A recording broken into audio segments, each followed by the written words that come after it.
ქრონიკული ომში ვარ. ბავშვობიდან. ეგ არის ერთფეროვანი ცხოვრება მატოხებს რა, მრავალფეროვნება რო არ არის რა. რო გამოდიხარ ქუჩაში, ანუ უარყოფითი ემოციებით იმუხტები. ამდენად ხშირად სარგებლობს მოქალაქე თვითმფრინავის ბილეთით, თუ დააბრატნით. მიდი მოდით. ბოლო ადგილზე ვართ.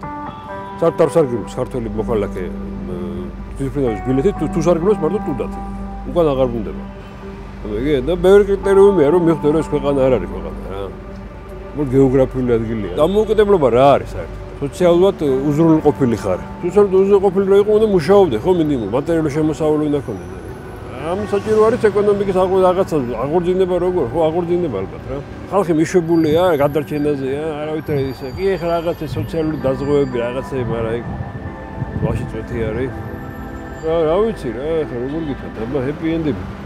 მარტო ფილმებშია რა, პრინციპში რა, რეალობაში არ არის. ხელისუფლების წარმომადგენლებს, ოდნავ მაინც ბოლომდე პატარათი მაინც უნდა უყუროთ თავის სამშობლო თავისი ერი. იგრძნოს ამ ხალხმა რომ რაღაც არ ახლა რა უცხო რა, ესეთი სამბეჭდილება შეიძლება ყველას უცხოა რა. შემთხვევით მოხდა. ყველაფერი კარგად იქნება რა. 2-3 ჭიქის შემდეგ.